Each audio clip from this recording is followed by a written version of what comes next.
Welcome to the Terrible Podcast with your hosts from SteelersDepot.com, where you can find all your latest and greatest Steelers news. It's Dave Bryan and Alex Kozora, always lit, talking Steelers. And now, here's Dave and Alex.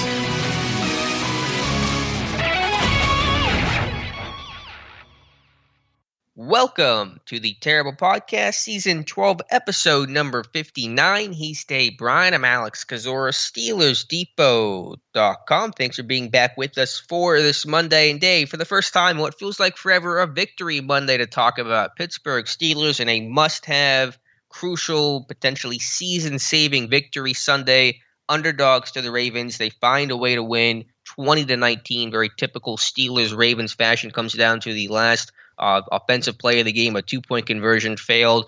Pressure from T.J. Watt forces a slightly errant throw that clips off of Mark Andrews' hands and preserves the Steelers' victory. So what a game. What a win, Dave. How you doing? Absolutely. Happy Monday. Happy Monday to everybody listening. Yeah, you're right. Looking at the calendar here, November 8th against the Bears was the last time the Steelers won a game. It does feel like it's been for a while there, and what a crucial game this was. We must win, backs against the wall, however you want to frame it.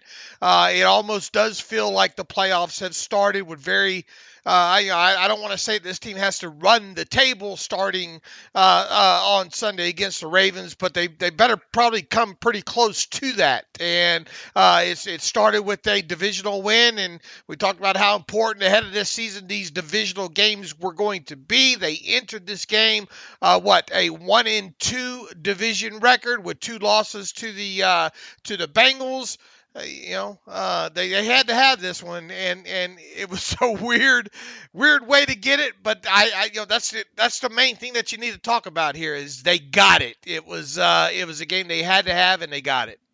Yeah, and honestly, this team had a lot of trouble against the AFC North dating back to, I think, since the losing streak began last season. I believe the Steelers were coming into this game 1-5 in their last 6 games against the AFC North. And so to get that victory just in general is huge. And, of course, given the circumstance, even more, remarkable and monumental. So, I'm not even sure where to begin in this one. I mean, it was a rally in the second half by both bases, by the offense and by the defense. And to me, it doesn't matter how you win, by 1 point, by 30 points, after that terrible loss against the Bengals. To get this victory, given the circumstances, is really a testament to Pittsburgh's kind of just mettle and their heart and their effort and that backs against the wall mentality that you mentioned, that they never say die, they never count themselves out. So credit to the players and credit to the coaching staff for rallying the troops, and because a lot of teams would have wilted and just kind of laid down in a situation like this, but Pittsburgh's not that kind of team.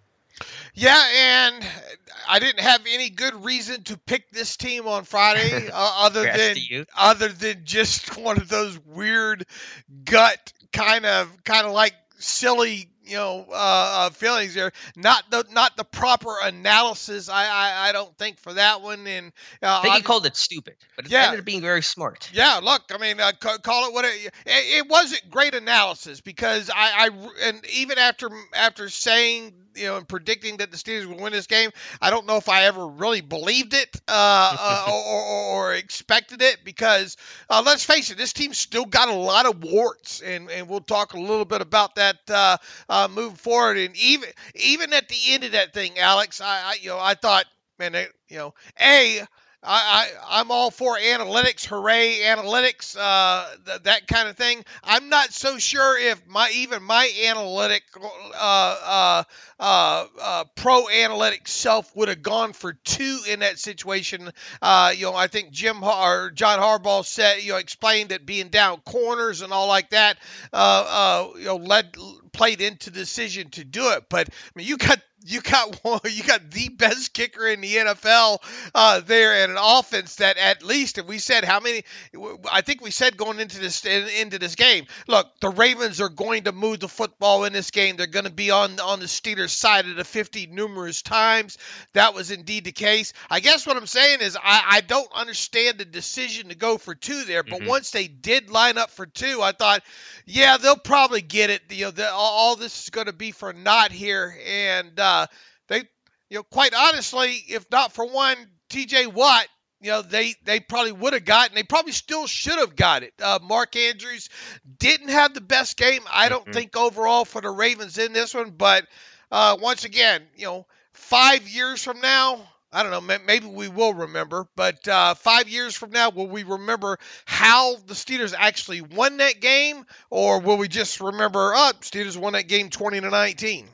Yeah, I think it'll be that typical Steelers-Raven, just that feeling you had about just a crazy, heart-pounding final play of the game moment, which is a very typical Steelers-Ravens outcome. Dave, you're the expert on the salary cap. How does it work? How do we pay T.J. Watt twice? How does that? Can you do that again? Is that legal? I'm sure T.J. Watt would have no qualms about that. Man, that guy is just. I was thinking about that. Obviously had to sleep fast last night, a couple hours. But first thing I got up thinking about, man, what a monster that guy is, and. I'm sure Tip is thrilled to hear that news. First thing in the morning. Oh yeah, I'm sure Tip was thrilled to hear that. We don't.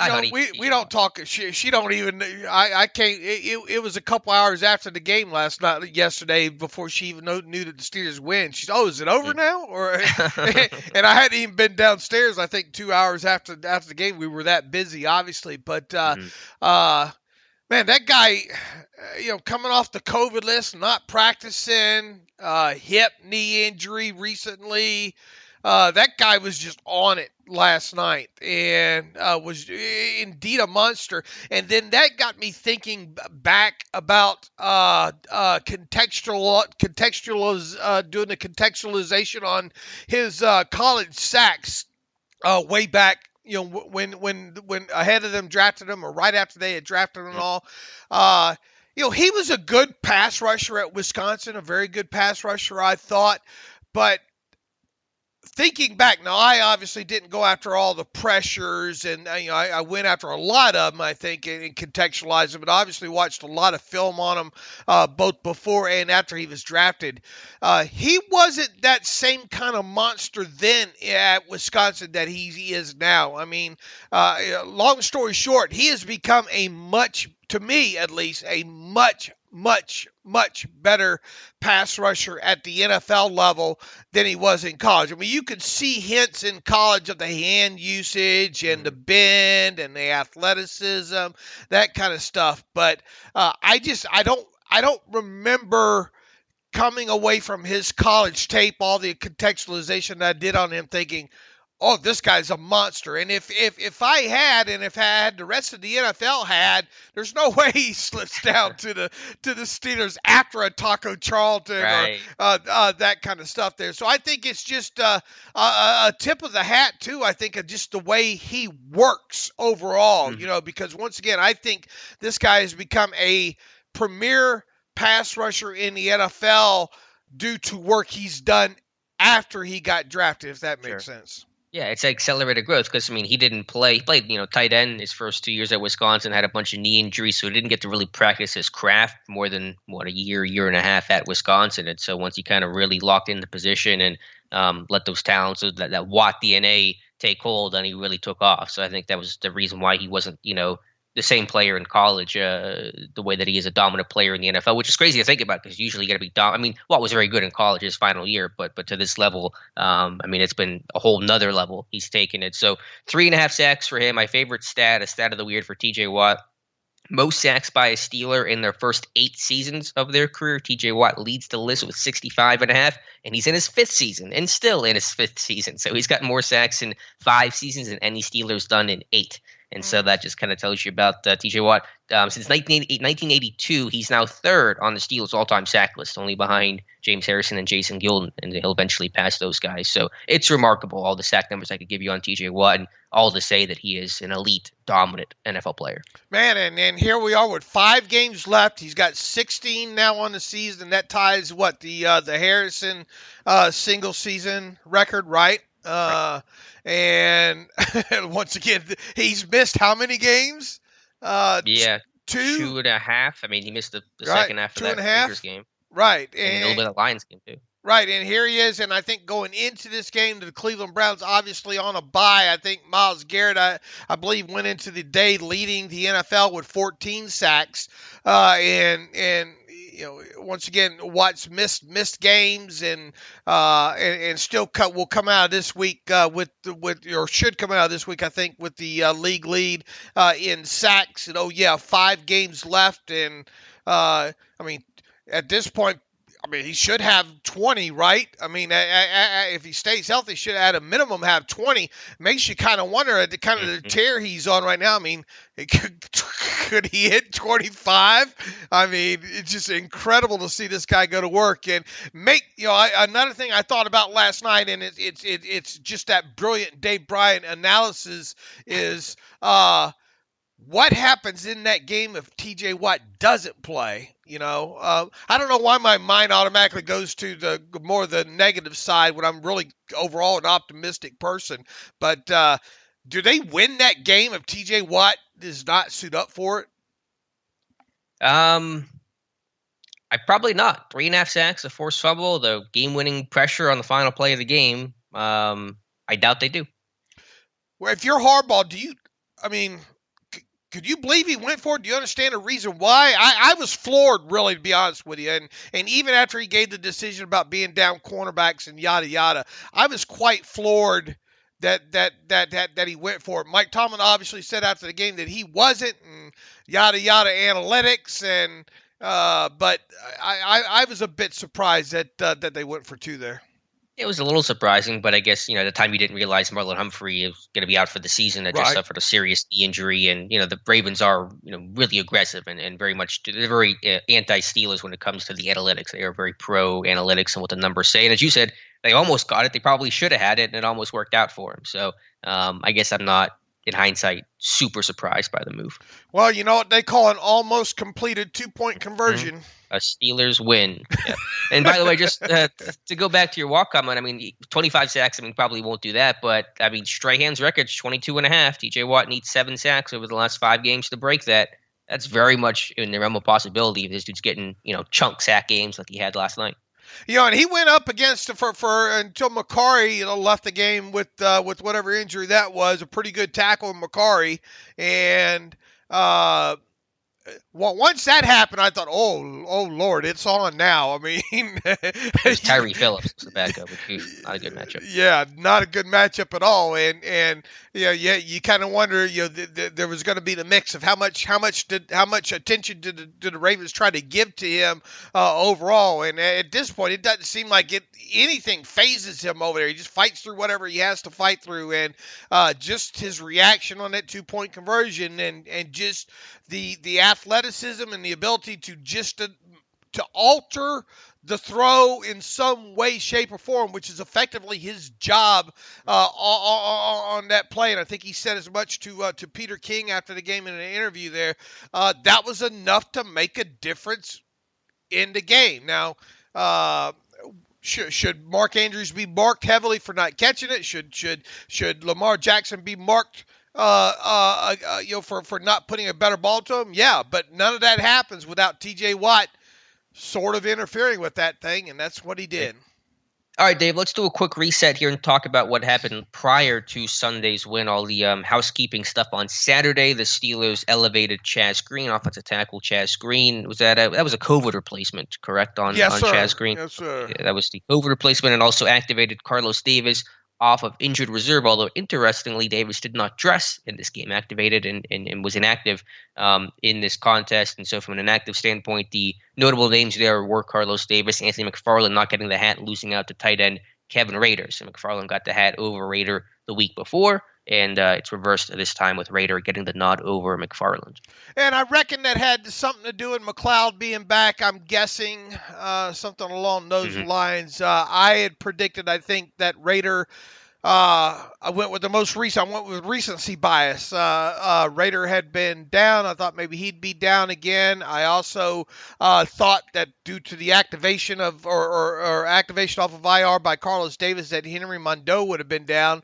I think that speaks I think that tells us a little bit there going forward now. I think this team still has some level of faith in Henry Mondeau. I think that was evident with the depth chart move this past week. Carlos Davis, maybe he's still a little ways away, and they just had the extra roster spot to work with.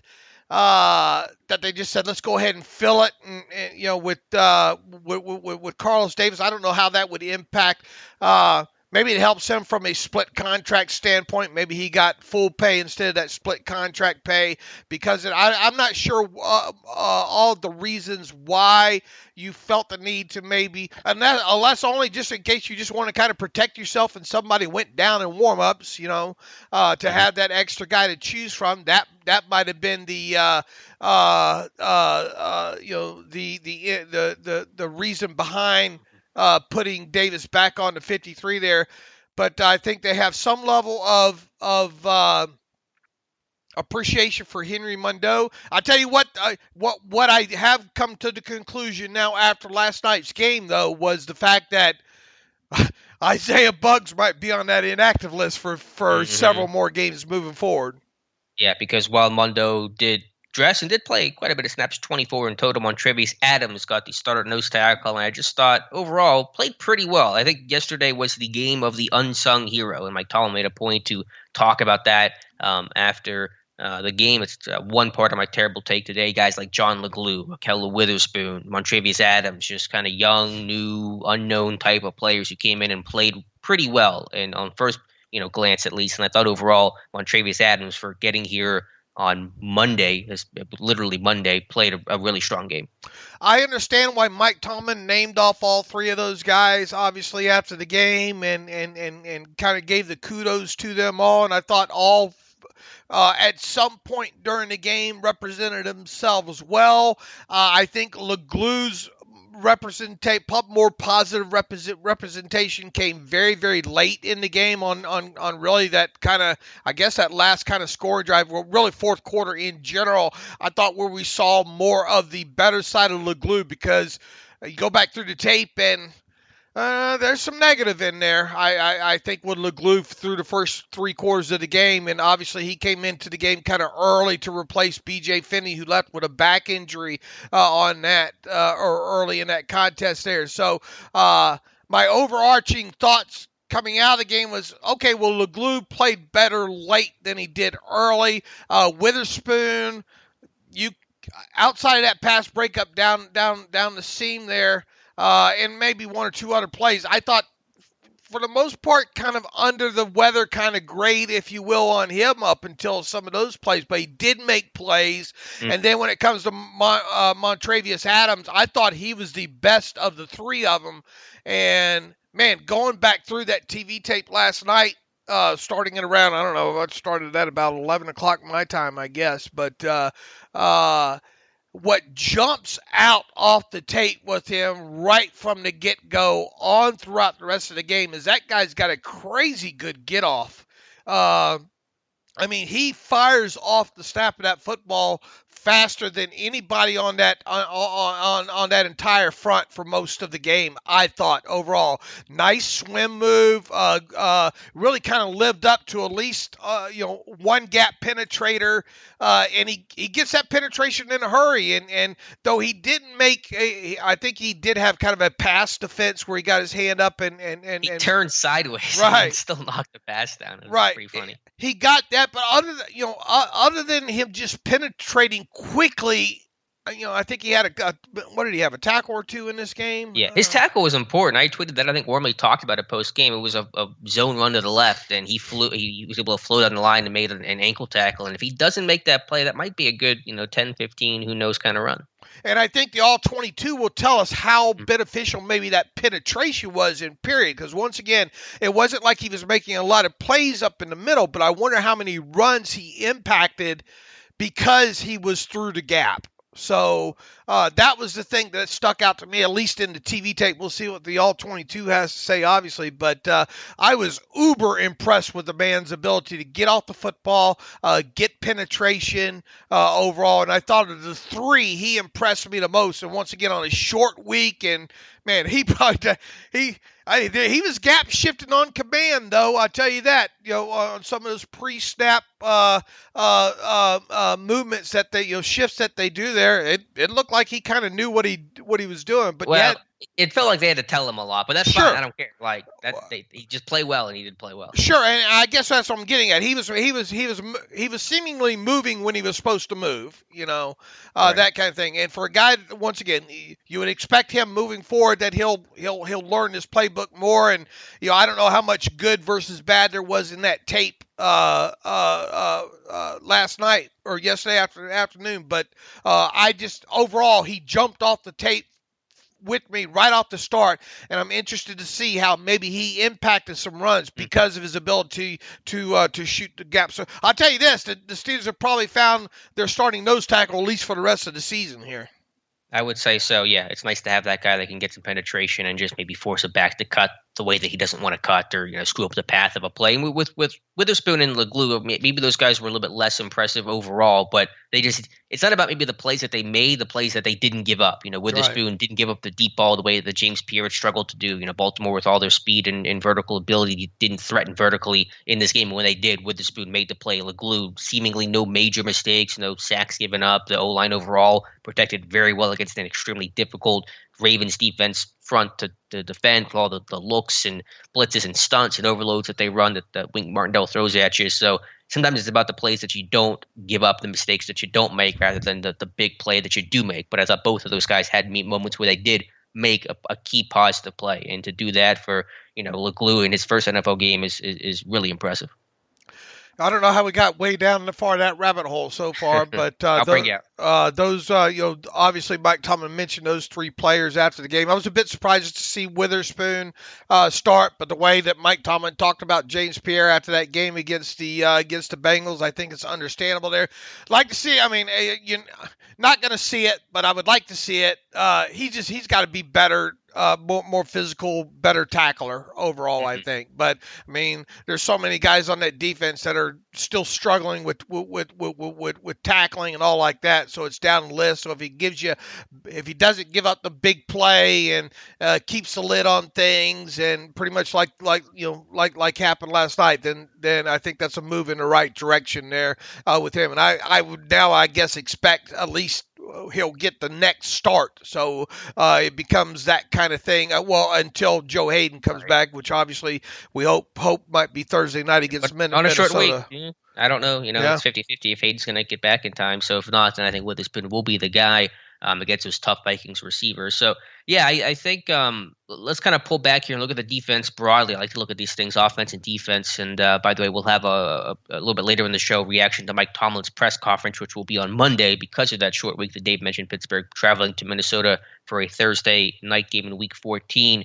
The phrase that I believe we'd use, and I saw you tweet out last night, Dave, coming into this game was bend but don't break. I think that's kind of how you define the Steelers' defense in this one. They were not perfect. They were not probably even great, especially in the first half. They certainly had their warts, but they did not break, and they kept the score down in the first half despite, basically just being the Ravens' first half. They had the ball almost the entirety of the whole first half, and so the Baltimore 2-5 in the red zone. You get a red zone turnover in that one. The defense kind of making stands is probably how I define this game for the Pittsburgh Steelers defense. Yeah, absolutely. I think we said as much, that we expected the Ravens offense to be able to move the football through this game. It's just how were they going to perform when they got into the red zone areas. Now, I don't want, it's important to kind of categorize this along the way too. I thought Lamar Jackson, for the most part, did not play a great game at all. That early,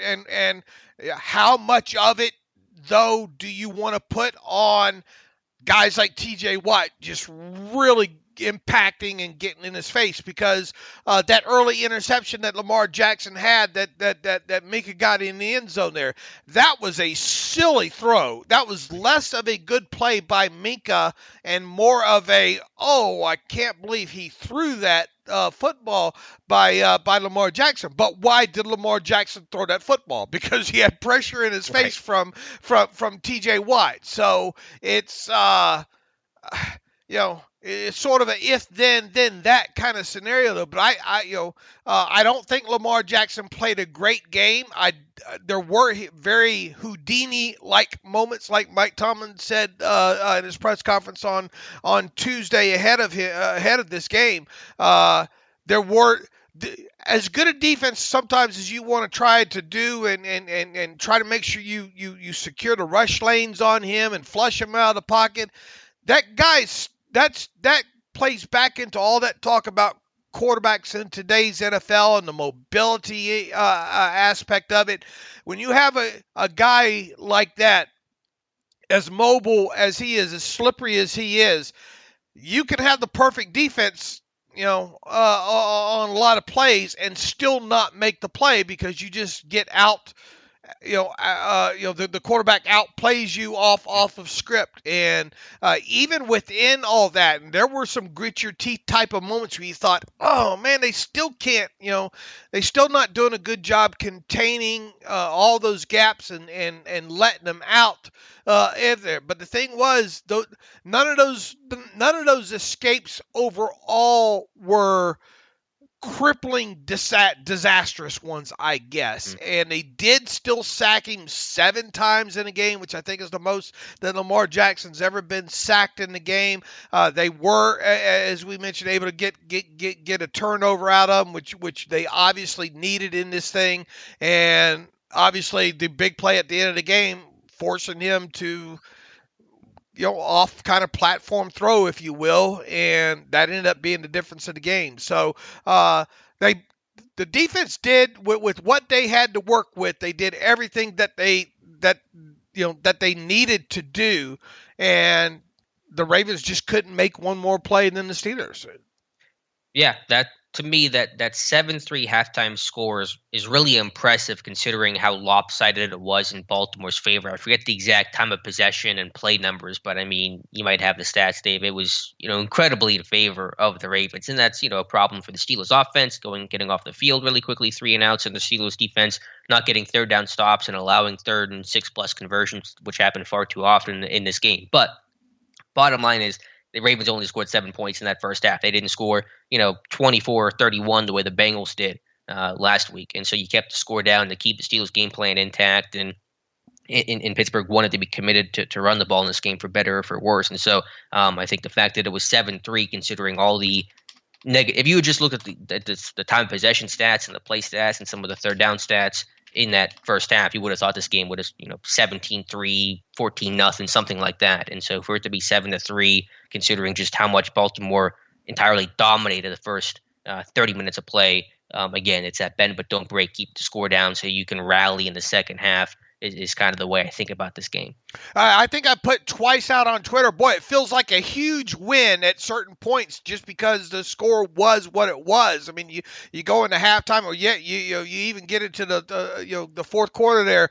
And I think one of my tweets was posting the situation. I think the Steelers were down at the time and said, if I would have guaranteed you could have fast forward to this part of the game, and still be in this situation. And once again, I think the Steelers were down at the time there. Would you have taken the guarantee? And obviously, a lot of people said yes, and I felt the same way.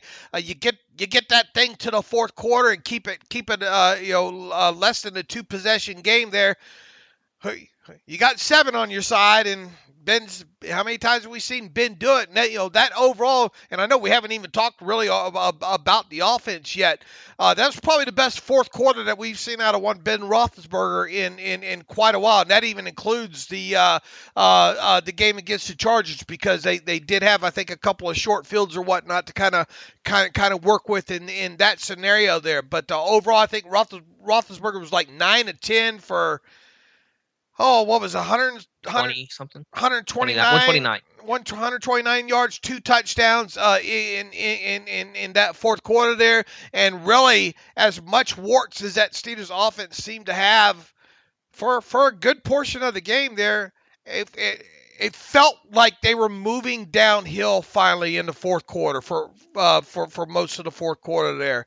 And that obviously ended up kind of being the difference in the game. 2 huge calls there on the touchdown, both touchdowns to Deonte Johnson, who, once again, we knew he was going up against a good cornerback in Marlon Humphrey, who was probably going to travel with him.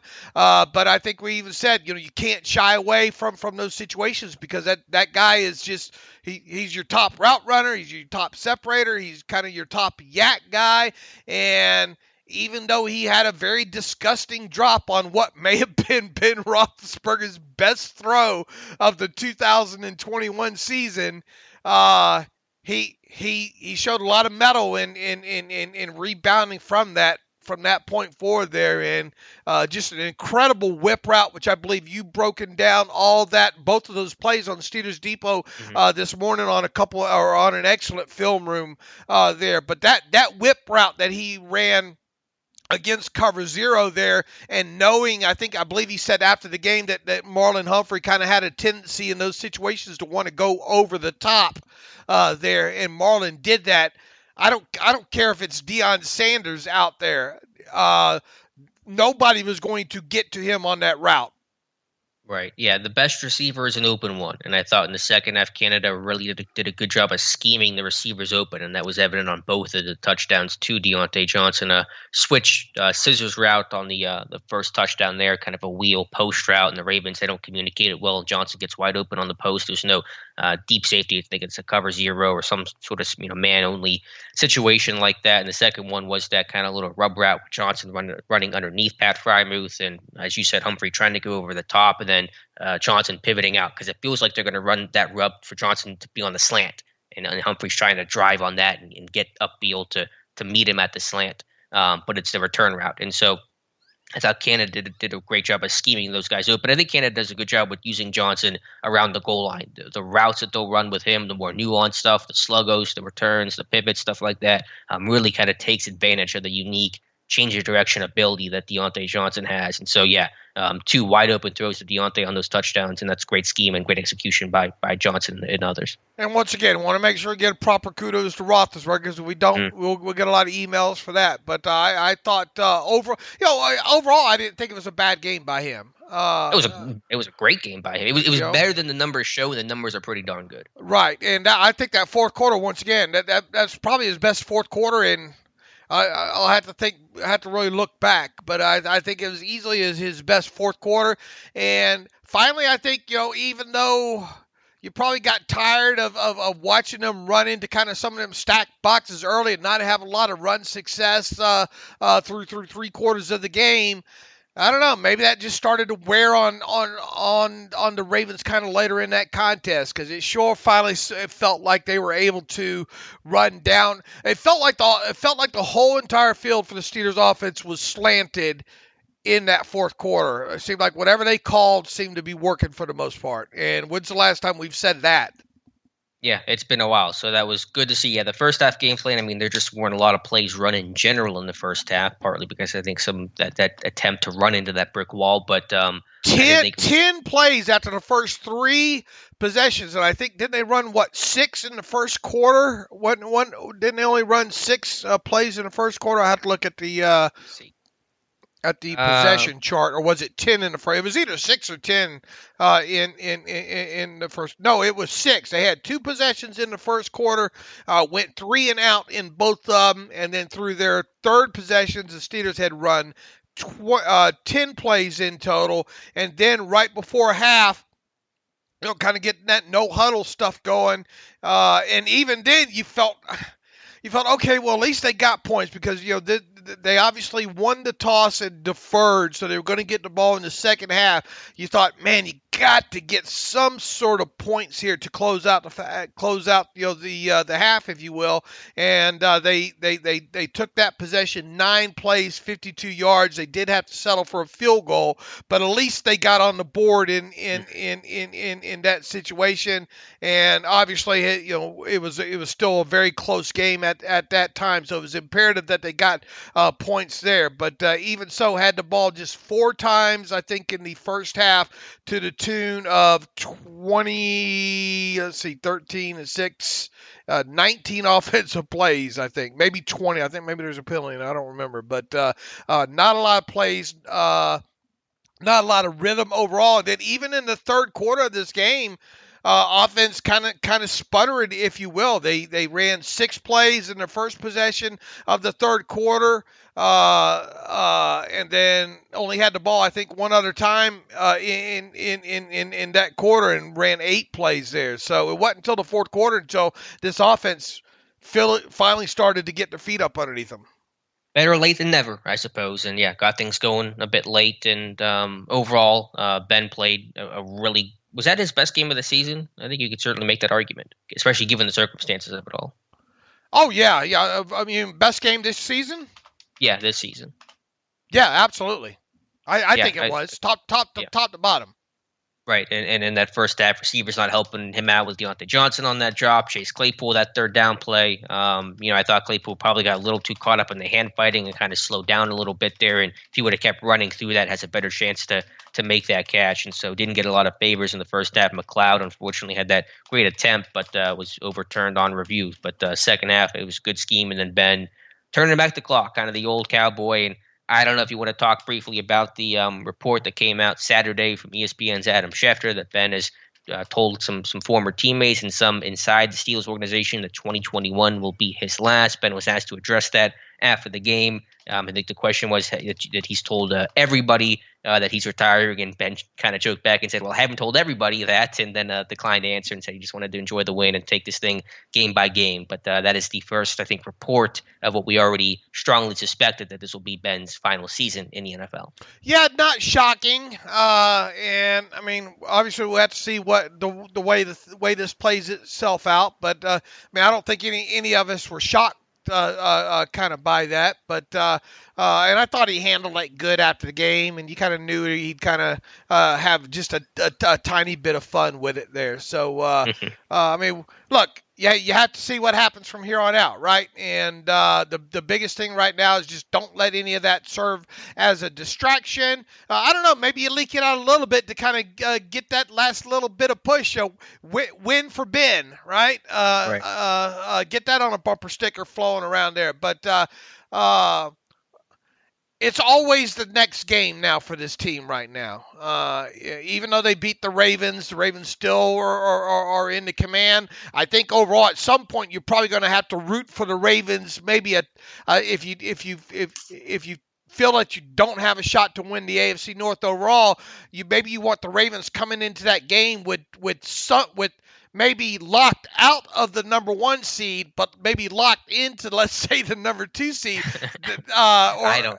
So that way, they don't have anything to play for because who knows? Maybe you get in a situation where that game in Week 17 in Baltimore means something to the Steelers, but doesn't mean anything to the Ravens, if that makes sense.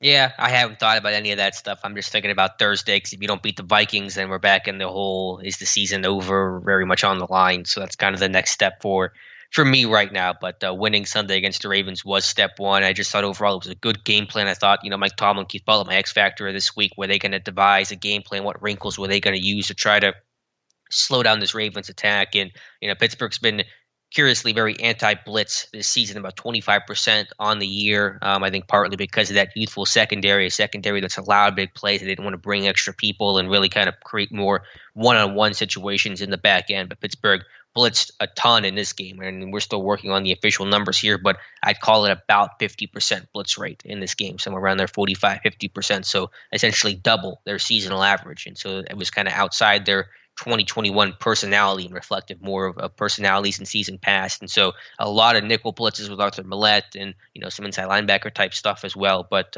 Pittsburgh knew they had to do something different, and they did, and kudos to them for pulling it off. Yeah, absolutely. When we went into the weekend, thinking that the blitz numbers were going to be up. I'm not sure. I imagine it being 50% if that's what it ends up being there. But you definitely had to do something different. You definitely could tell. Keith Butler said on Thursday that they watched the Miami game. They watched all the games. I kind of doubt that, but I do bet that they watched that Miami game quite a bit there, and you had to go outside of what you do normally, and kudos to them for doing it. There obviously were a couple times where you wish they would have had better contain, but once again, that guy is such a Houdini that sooner or later, how's the old saying? Sooner or later, the bear, you get the bear, but the bear gets you. And I think we'll probably, I want extra points if Keith Butler utters those words this week. Okay, sometimes the dadgum bear is going to get you. And he did. And Lamar Jackson took off with the football there, but once again, those weren't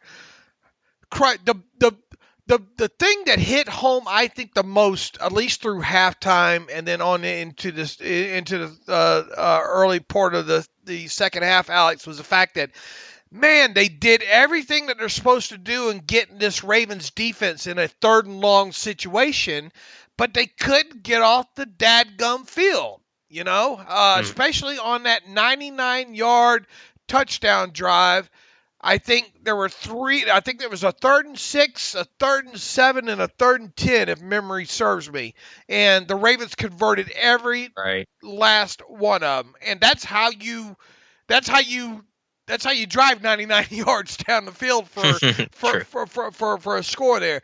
But that, to me, was one of the most, even though it was kind of a bend don't break type of situation, you couldn't. And really, for on the flip side, the Steelers weren't great on third down in the first half. And their, what was it, 4 possessions that we said? Yeah, they were terrible. They were like 1 of 5 to start the game. Right there. So that was a key point, that even though you're doing a lot of things right in that first half and keeping the score down, you keep looking at third down and thinking, man. And but once again, the other team has good players too, right? And but kudos to the Steelers for blitzing a lot in there and being able to cover it up on the back end, because that's the thing. If you go and you don't get home, you're going to leave yourself susceptible to either the quarterback taking off with the football, or you stay in, or somebody running away from somebody in coverage. And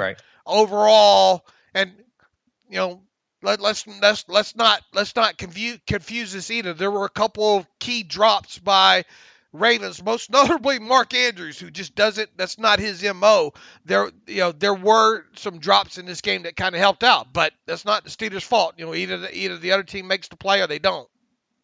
Yeah, overall, bottom line is the Ravens ran for 107 yards in this game, which is well below their seasonal average. The longest run was 18 yards. Lamar's longest run was 13 yards. So while he did scramble and make some of those Lamar plays, and the run defense was certainly not perfect, you did not expect it to be, given the Steelers' issues and the Ravens' potency with the ground game. 107 yards and no big plays is a win for the Steelers overall. And so kudos to them for playing better run defense when they absolutely had to. And so Pittsburgh, they did some different things in this one. Again, the blitzes, they had some different wrinkles. They even, on one occasion, had a 3-man blitz with Arthur Millette coming off the edge. So it was 2 defensive linemen and Millette. And so they did some interesting wrinkles and some of that safe pressure type of stuff. They did actually run their 3 outside linebacker package in this game. I didn't realize that watching it live. There were, so far I'm watching through the first half, I think maybe 5 snaps of 3 outside linebackers being on the field and either a corner off or a safety off the field. And so they did some of that stuff. They kind of ran their over front without always putting an edge rusher off ball. They would just shift the defensive line and not shift the outside linebackers. And so, again, when you're playing Baltimore, you always have to kind of bring a different wrinkle. They did not use the mesh charge in this game, which surprised me, but it certainly did not hurt them. And so I thought I saw didn't Watt do it a little early? Did he? Maybe early, but not like they have in the past against Lamar and RG3, not to that frequency. So I think they just kind of did some unexpected stuff in this one, which I think you always have to kind of do to present that, you have to do something unique and challenging defensively to defend the unique, challenging offense that Baltimore presents. And I thought Pittsburgh did that overall. Right. Any other thoughts here on this game here, offense, defense? Again, we'll go through it more on Wednesday. I mean, it's a short week, so it's a really quick turnaround. So we're trying to condense everything, that we usually do over the course of a week into just 72 hours, essentially. But overall, Ben played really well. Deonte redeemed himself. Run game had success late in this one. Situational football was strong, especially again in the second half, and ultimately Pittsburgh's defense kept the score down, got a lot of pressure. Hats off to Chris Wormley, 2.5 sacks against his old team. That's a career high for Wormley, sacks in the game, college or pro. Previous record was 2, set back his days at Michigan. So kudos to Wormley for probably some very sweet revenge for against the Baltimore team that traded him. And like Mike Tomlin's comment that he made post game, that he told Wormley whenever the trade happened, he told Wormley, when a team trades you inside the division, that's telling you what they think of you, and the kind of little chip on the shoulder there. So kudos to Wormley for playing. He's been good all of this season, but yesterday was by far his best game. Boy, remember that talk that we had after the season saying, boy, Chris Wormley owes this team some snaps, he's made up for him now. I think they're about even. He really has played well above average, I think, for the most part in a lot of these games, and it was good to see him get a couple of those sacks against his former team there, and this team needs that depth on the defensive line. Obviously moving past this season, and I think he's under contract for at least one more season past this one right now as well too. So definitely good to see him play. He looks real comfortable. He looks prototypical kind of what the Steelers use or what they look for in kind of those 4 techs, if you will, that can play some at the 3 tech as well too. So absolutely he played well, and they're going to definitely need him to play like he played against the Ravens moving forward the rest of the season, because I don't think doesn't feel like Stephon Tuitt's close. No, it does not. But yeah, some other kind of odds and ends, again, have to go through the tape and watch this thing closely. Devin Bush seemed to play a decent game, better than where it was, better than the last 2 weeks. I don't know how good of a game it was, but I felt like he was better than Schobert, who certainly struggled out in space in this one. But we'll have to go back through the tape. But I thought Bush didn't play as poorly as he had been previously. Yeah, I'm definitely with you on that as well too, and I think he did have a big pop at the end of that first half, right? And it wasn't as egregious. Let's put it to you that way. Well, there you go. Small steps, I suppose, with Devin Bush. So yeah, 7 sacks total. Lamar Jackson, only the second time the Steelers have ever sacked the Ravens. 7 times in one game. Other instance was 1998. Did you know who Eric Zier was? That was the quarterback for the Ravens. Sire. Okay, Sire. He was a Georgia product. Was it? Okay. I knew nothing about this guy. I did not know he existed until I was looking up my stats of the weird last night. Yeah, that's a blast from the past. Eric Zier. Wasn't he a Heisman candidate or something? Google him real You're quick. asking the wrong guy. Was he a Heisman candidate? He started that 98 game. It was him and Jim Harbaugh starting that 98 game where they dropped both those guys a total of 7 times. So yeah, that was a blast of the past, and so the pressure in this one, partly because of the blitzing, partly because of guys just winning their matchups, and partly because you had TJ freaking Watt on your team, is how you get 7 sacks in that one. Absolutely. Was Eric Zier, this is what people are really caring about, was Eric Zier a Heisman candidate? I don't know for sure, but it looks like his numbers were good enough to be Heisman consideration, so let's pretend yes. I want to remember that maybe he was a Heisman candidate one of those years at Georgia. He was at Georgia, right? Yeah, was at Georgia, set a bunch of records, so it probably was at some point. That sounds right from the little I know about Eric Zier. All right, so there you go. Special teams, Chris Boswell, another 50-yarder. He just makes his 50-yarders look like extra points at Heinz Field. Unfortunately, the extra points look like a 50-yarder, the one that he missed, and that almost came back to bite you. Really weird, just a bad kick, I guess. I'm not sure what happened there. Presley Harvin with one of the punts of the year, 64-yarder that goes out at the half-yard line. Unfortunately, followed that up with, one, I think, poor punt and one really bad punt in that one overall. So some of the inconsistency from Presley Harvin, but that 64-yarder was an elite punt. Unfortunately, that set up the Ravens' 99.5-yard touchdown drive, but good punt by Harvin. Eric Zier was a team captain and Heisman Trophy finalist for both of his junior and senior years. There you go. There you go. I did not know I needed this much information on Eric Zier, and here we are. So thank you, Dave, for he was a good little college quarterback back in the day from what I remember there. But back to it feels like every time Presley Harvin III goes out there, it's going to be one of 3 things: a 25-yard punt, a 45-yard punt, or a 65-yard punt, and you don't know which one's coming. That's one of the things with him is, man, you just got to get more consistency with him. I think overall, he's obviously got the leg. Man, the way that ball jumped, it was like a golf shot. That on that booming 65-yarder there, that thing just took off sideways. Originally when he hit it, I looked down. I thought, that's probably going to go in the end zone there. But just need to get more consistency out of him. And I think Boz, it'd be interested to hear if Boz has to talk about that kick.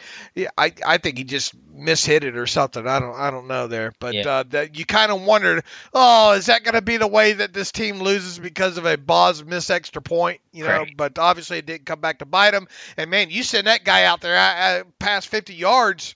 it's almost, I mean, you kind of get that Justin Tucker feeling now, he's got this, and kudos to him. Yeah, with Harvin, sometimes that swing looks like lefty. Sometimes it looks like Barkley. You just got to find out which is which from time to time. So finding consistency, kind of what we've pointed out with him, has been the key and something he still has to work on. Any other final thoughts here? I know Tomlin's going to be starting here in a little bit. So any other kind of just final thoughts? Oh, wow. Wow is all I can really say on this one. Once again, I mean, you're one play away from us really, talking about the end of the season here, right? Yeah, about 3 inches away. If that pass is just slightly more on target, then this game's over in Baltimore's favor. That's why you play the game overall. I was kind of upset the way, and here's the thing too that you didn't point out, or did you point out with the special teams there? That last kickoff went out of bounds, right? And yeah, it did. And it gave them the football, at the 40? Yep. That's one of those things that, had they lost, that would be, we're bringing it up now because I just thought about it, but, how much are we talking about little things like that if the Ravens win that football game? Because you're giving them free yards in that situation there. And on top of it, you can't be happy with the way they let that Ravens offense move the football down the field to get that touchdown. Once again, I was surprised that Harbaugh went for 2 in that situation there. My feeling overall, as soon as they scored that touchdown late in the game, the Steelers are going to lose this. I really did think that. And the fact that they came away with a victory, hey, it's a bonus there. You did just enough what you had to do. And once again, it goes back to, what you call an incompleted 2-point conversion late in the game. You call it a Steelers win. And that doesn't happen if TJ Watt doesn't, isn't there to kind of force that throw wide. So the 2 big players I think obviously it goes TJ Watt on the defensive side of football, and once again, I think that fourth quarter that Ben Roethlisberger had, I don't want to take anything away from Deonte Johnson because he's been really solid all season there. But the play of Ben Roethlisberger and play of TJ Watt was really the difference of this game. And I think the offensive line for the Steelers played well enough overall, and I think getting those key contributions from guys like Adams and Witherspoon and LeGlue, even though I didn't think totality-wise that Witherspoon and LeGlue had great games, they made plays when it mattered most down the stretch there, and that ended up being the difference there. So, look, good. What does this say about Mike Tomlin and his ability to coach? Does it say anything? Because the only reason I picked, once again, the Steelers in this game is I thought, I bought into that. There were 2 narratives going into this thing. The Steelers stink. They coming off of Mike Tomlin couldn't get them up for that game, and then the other narrative was, but don't count out the Steelers here. Mm-hmm. Mike, this is exactly the kind of game that Mike Tomlin gets the Steelers to win. Does this say anything about Mike Tomlin's coaching ability, them coming out with the win on this game? Sure, I think it absolutely does. I believe the stat that I saw from Tom Pelissero earlier in the week, and I might be butchering it here slightly, but the point remains: whenever the Steelers have lost in blowout fashion under Mike Tomlin by large margins, they're 6-2. That following week with a margin of victory by, I think, 16 points. And so this game was not a 16-point win, clearly, but it goes back to the thought that the players are always buying what Tomlin's selling in good times or in bad. You never lose that locker room. You never lose that hope. You never lose the ability to get up for this game and play your best when you absolutely have to have it, when it would be easy to kind of lay down and wilt and just pack it in. And I think that kind of starts at the top and starts with the leadership component. And again, buying into what Tomlin's selling. And so I don't know what that message exactly looked like this week, but it certainly worked. And so I think Tomlin absolutely gets credit for that. Just in the way that he gets blamed, for last week's loss, he certainly will get credit for the victory here. We are 1 2-point conversion away from thinking none of it mattered, Right. But as you said, the 2-point conversion did not succeed, and that's all that matters. Right. What did you think about the officiating in this game? I mean, it was just that pocket where it was bad. I mean, there was an offsides call they clearly missed. I mean, that was Ben throwing an RPO because he knew the Ravens player safety that had spun down, was a half-yard offsides. And, I mean, I don't know how they missed that one. And then some of the PI stuff wasn't great. So I try not to gripe about the refs too much because the rest of the fans will do that for me. But, there was some moments in this game where the calls were really bad on that one possession in particular. How do you not call that hit on Deonte Johnson, for one thing? Yeah, and with how tight they call it these days, I'm surprised that one did not draw a flag. So yeah, that was surprising. And the hold on Montrevius Adams, I guess I went back last night and I slowed that thing down. I guess I get it, but boy, you're really calling interior. That was kind of an outside zone play, or no? What? It was a play to the perimeter, right side. Right, you had the offensive lineman moving that way. I don't know if it was a screen pass or I forget. It was a run. I think it was a run. Was it a run? And if it's a run, okay. All I remember is seeing, okay, I do kind of see a little bit of a tug in there, but man, you ticky-tacking it that much overall. Why weren't more offensive linemen holds called in that game that they probably could have that were kind of borderline as well too? The fumble, the TJ Watt strip sack, what was the deal with the clock there? Should time run off the clock when that happened? I forgot to go back. People were asking me about that because of when it fumbled in forward fumble when it did. I didn't think about it at the time, but I think a lot of people are I think I got a couple of tweets about it.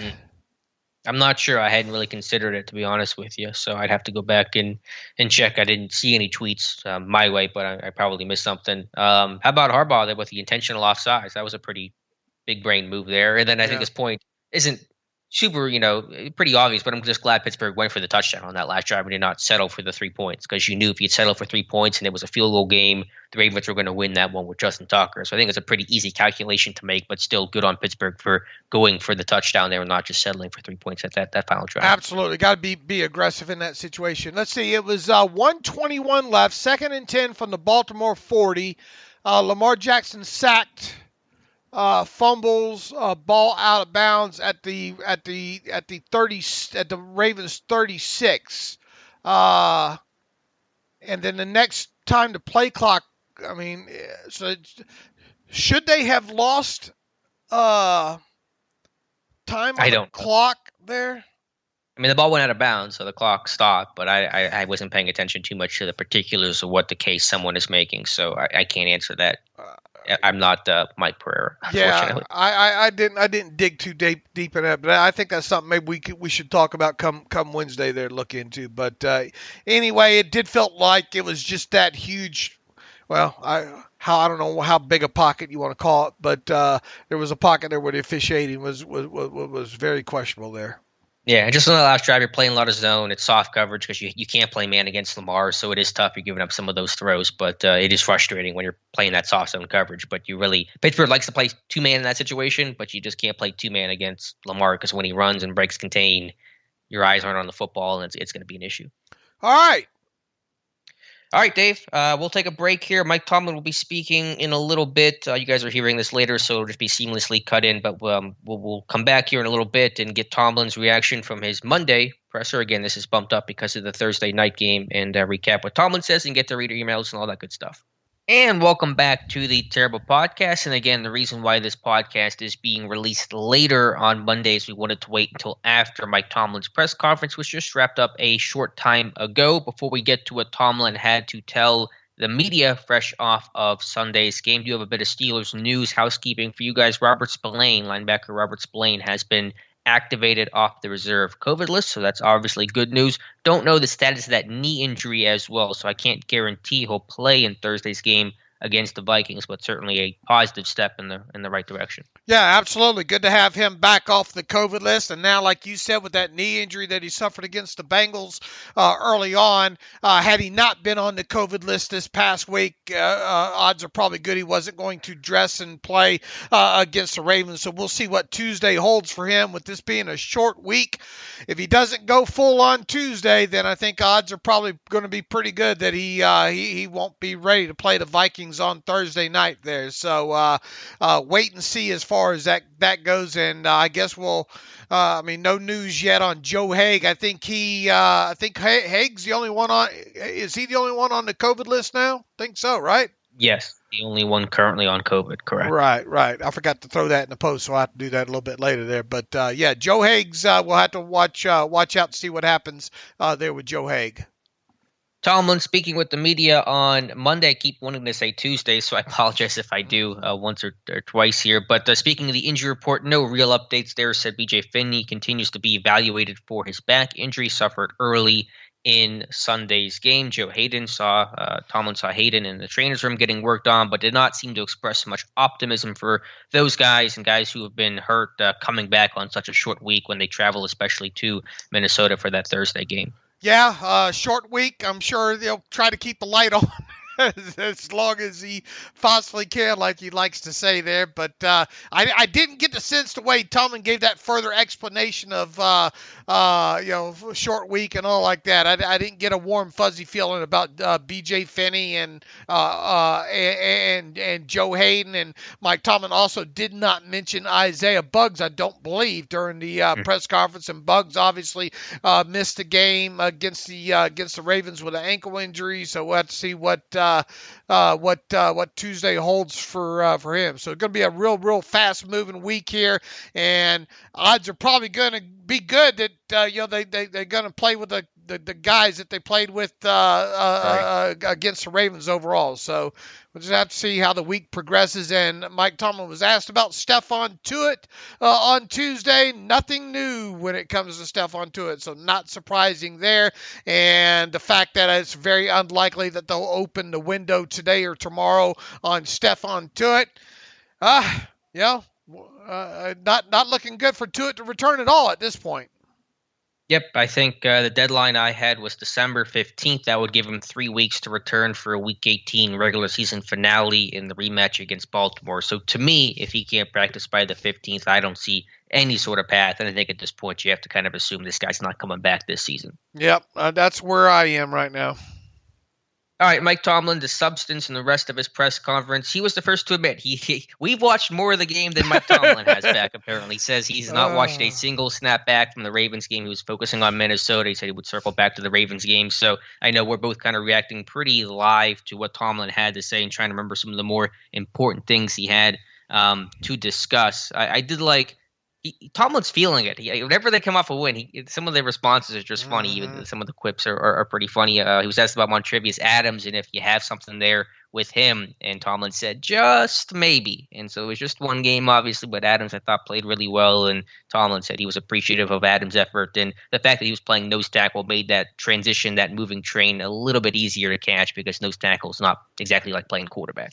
Right, and now we'll have to see, and as we mentioned earlier in the show, at least my run through the first tape, and still haven't looked at the all 22 yet. The thing that stuck out to me is how quick he is off the ball, and nice little swim move there. I think that he arm over that he uses, I think mostly with that right arm of his there. But as we also mentioned, they might have a little something there, at least for the rest of this season. If that guy's been floating around all this time, why wasn't he brought in earlier? But it was only one game, and I forgot to look at how many total snaps that Adams played, and 34. 34. I mean, that's quite a bit for coming in, catching a moving train like that. So, but as you I think initially said, look, you're open to anything at this point to improve the play at the nose tackle position. Now, they do have Carlos Davis back off of activated, so it'll be interesting to see what maybe what transpires with him moving forward there, whether or not him or Henry Mondeau gets the helmet there moving forward there. But one thing's for certain, I think, at least going into Thursday night, is we will see that number 57 back active and in a helmet again against the Minnesota Vikings. Certainly, and I have a clip in that article I wrote for Steelers Depot that kind of just one snapshot of that get-off that Adams has. And that helps playing nose tackle. You're right over the ball, so that kind of improves your get-off a bit. But still, you definitely see a burst, though. So shout out to the Steelers pro scouting department. Don't talk about those guys too often, but they found Adams, identified him, and he's the guy that came in and certainly helped Pittsburgh in a pretty meaningful way yesterday. Yeah, to be willing to do that in a moment's notice like that, because once again, Mike Tomlin talks all the time about catching the moving train, and he mentioned it again. I think during the press conference today, and for them not to be too proud to say, look, it's not working up the middle. We got to do something different here. And then going out and you kind of question it and kind of wonder, man, what are you getting here? Here we are, week 13 of the season, and you're signing a guy off another team's practice squad. And Mike Tomlin, I believe, did tell Bob Labriola over the weekend that they had some familiarity with Montrevius Adams, and I believe went down to the Auburn Pro Day. So it's the old Blues Clues things. We're gonna miss it whenever Kevin Colbert moves on, or they move on from him, because we sure is easy for us to kind of connect some of these dots, of guys that the Steelers might have interest in free agency, or in a situation such as this with Montrevius Adams signing him off a practice squad, because they usually like the guys that they like, and they're not afraid to go after them well after the fact. Sure. And yeah, for Adams to step in and play, I mean, this guy, he's probably in a hotel somewhere in Pittsburgh. He's probably just figuring out how his room key works and stuff like that. I mean, this guy has boxes probably stuffed in a closet, just trying to figure out, where he's at in this new city, this new place, and to do that and all that personal stuff and be able to play really quality football, I think is super impressive. And so hopefully he'll play well going forward. I'm sure he'll get a chance to keep playing. Mike Tomlin talked about Ahkello Witherspoon, talking about guys that, Witherspoon not brand new to the team the way that Adams is, but pretty brand new to the starting role, first start of the year for the Steelers. And Tomlin praised Witherspoon's readiness and preparation and just, ability to step up and take advantage of the opportunity. And I thought Witherspoon, as we talked about earlier, played pretty well in this game. Yeah, it's going to be interesting to look at him kind of with a fine-tooth comb. Once again, the negative on him is probably not going to go away, and that's the physicality and the ability to tackle. He's got kind of the want to tackle. He's just not very good and flails a lot of times. So, but if you can make up with it with deep down the field pass breakups, pick your poison there. I'd rather him maybe miss a tackle or not look good in a tackle here and there than to give up a home run deep. And that obviously has been one of the things that has plagued James Pierre and ultimately led to Ahkello Witherspoon getting on the field there. And there's been a lot of talk about up until this point, man, why did the Steelers even deal away a fifth-round draft pick for Ahkello Witherspoon, only to leave him out of a helmet for most of those weeks there. And now, I mean, at least they're got something out of them. At least you can kind of pinpoint a couple of plays in one game to help lead to a win. As to justification, I guess, for trading away a fifth-round draft pick for Ahkello Witherspoon, I guess it'll be interesting at some point. I guess you and I both both do agree that probably unlikely that Joe Hayden plays Thursday night against the Vikings. But when and if Joe Hayden does come back, who's the one that goes down at that point? It's probably not going to be Justin Lane because his ability to play on special teams. Might it be James Pierre? It could be. I mean, it would not surprise me. Witherspoon, if he plays well, he played well yesterday. If he plays well against the Vikings, then he may have that role in dime packages. Now, Pierre did play on special teams yesterday, did not log a defensive snap. So I think Pierre's probably the better special teams player. But if there's a role there in dime for Witherspoon to grab the way that Pierre had it for most of the season, that could certainly change the equation. Yeah, but let's not kid ourselves here either. There's a lot of duct tape all over. For sure. All over that defense right now. And what's that commercial that the guy slaps the thing on the the flex tape. Yeah, that's seal, whatever. Yeah, there's a lot of flex seal on that defense right now, and it almost sprung a leak there late on that 2-point conversion, but it didn't there. But look, and John LeGlue, I really look forward to. I mean, there's several people I look forward to in a quick amount of time here, looking at the All-22 on, and John LeGlue, who Mike Tomlin praised and talked about, I guess really kind of summing it up, the attrition that they had throughout on that offensive line throughout training camp and all. And Alex, you got to see that firsthand. You got to see kind of the in training camp and on into the preseason, the position flexibility of John LeGlue, who I believe even logged a little bit of time at center. So this is a kid that probably best suited to play guard right now. I imagine can play some center in break glass in case of emergency, and I think he even has a snap or two at tackle so far at the NFL, maybe at least in some preseason time there. So we've talked about that position flexibility, especially when it comes to offensive linemen in the past, and that's what's got him on this 53-man roster right now. Yeah, and that's all we care about. Training camp, guys 1 through 90. That's why that versatility creates value. It gets you your spot on the practice squad because LeGlue could play, up and down the line, played everything but left tackle in camp, and did some long snapping on the side as well. And so that kind of gets you the opportunity to get on the roster, on the practice squad, and then bide your time and wait for an opportunity and an opening to be created. And yeah, this offensive line certainly has been MacGyver together. At one point, you lose Dan Moore for a couple snaps, and Chooks has got to go over to left tackle, and Banner's a right tackle. LeGlue comes in. LeGlue is the fifth string left guard, and he played a decent game, I think. So who would imagine? Yeah, I mean, it goes Dotson, Hassenauer, Haig, Finney, and now LeGlue, and hopefully there's not a sixth left guard that has to come in, but who the heck knows? So to do that, and again to do that against the opponent as well, a Ravens team which is so chaotic, so exotic, they throw so much at you, and for this O-line to really hold up well, not just like they played okay, well in pass protection, and then improve the run blocking in the second half. Can't say enough about that group and what they did individually, and then also more importantly collectively.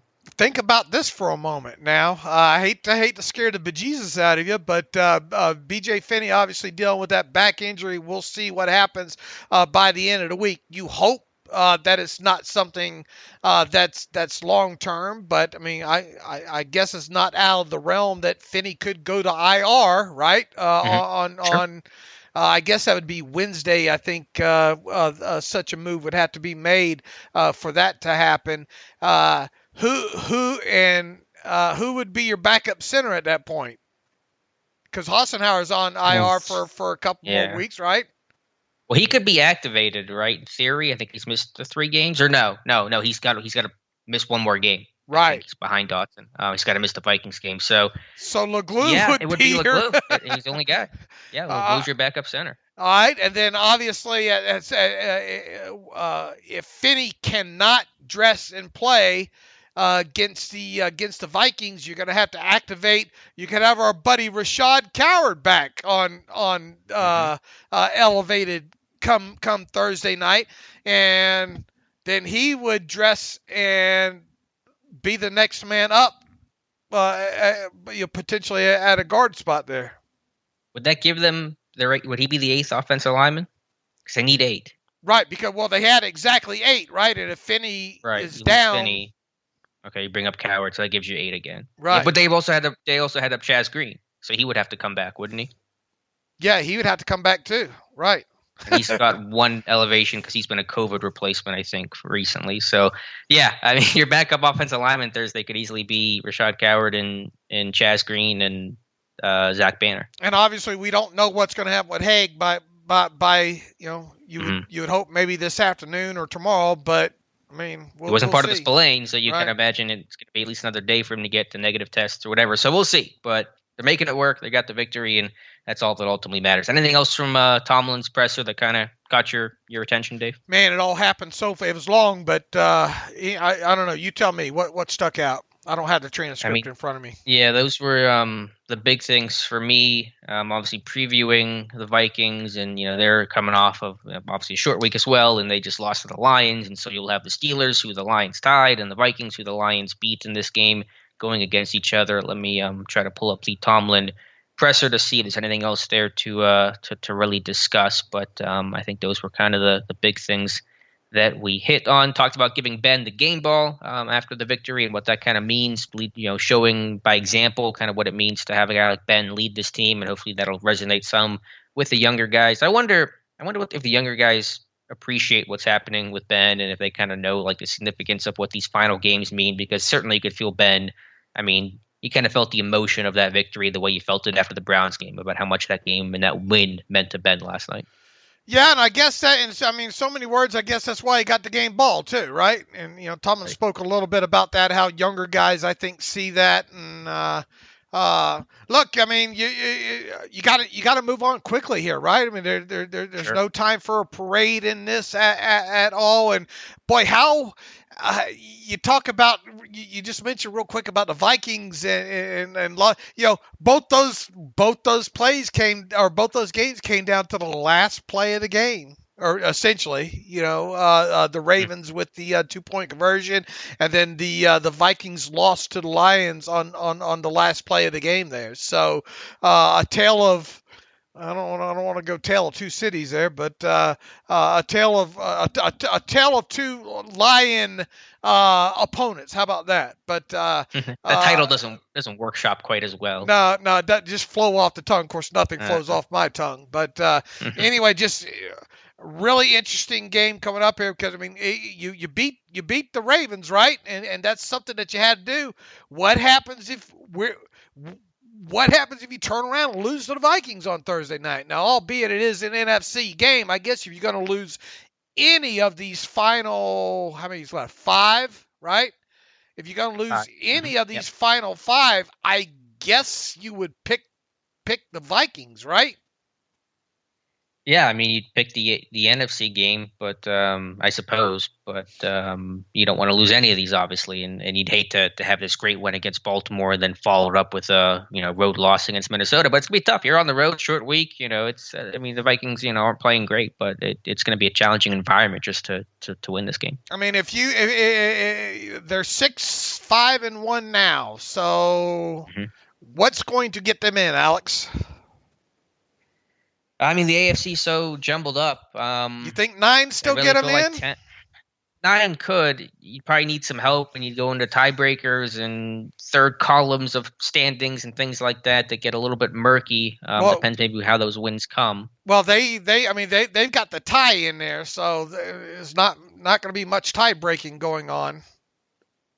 Yeah, that's true as well. But so at 9, what would that be? 9, that's 9.5 wins. Yeah. I don't know, 10 9.5 wins is better than 9 wins, though, right? Sure. Yeah, it is. So is 9.5 wins enough? Probably to get you into that 6 or 7 spot, but I don't know. I mean, this AFC is so crazy. You have 13 teams competing for playoff spots that are all in the hunt or in the playoffs right now. So I can't really accurately predict this thing out. And so all I'm really focused on is beating Minnesota. And I said this from the second the schedule came out. I said this season will probably be defined by what happens in the last 2 weeks of the season. Week 17 against Cleveland, Week 18 against Baltimore. The outcome of those games very much. They may not determine AFC North standings for Pittsburgh in terms of winning the North, and it's kind of what the thought was, early in the season. But in terms of playoff seeding and who does what for the Browns, for the Ravens, for Pittsburgh, I mean, I think those last 2 weeks is what's going to define everything. All right, back to Mike Tomlin. What else hit you? What about his comments about appreciating the comments made by the former players this past week and all? Yeah, I don't think Tomlin pays a lot of attention to it, and nothing they said was probably news to Tomlin about how this team wasn't playing well enough and wasn't playing the standard, because Tomlin's been around those guys. He was around when Ryan Clark was playing, so he kind of knows what they're talking about. But yeah, I mean, I don't think he pays a lot of attention to it, but I'm sure he was happy to make those guys happy with the win. All right, anything else from Tomlin?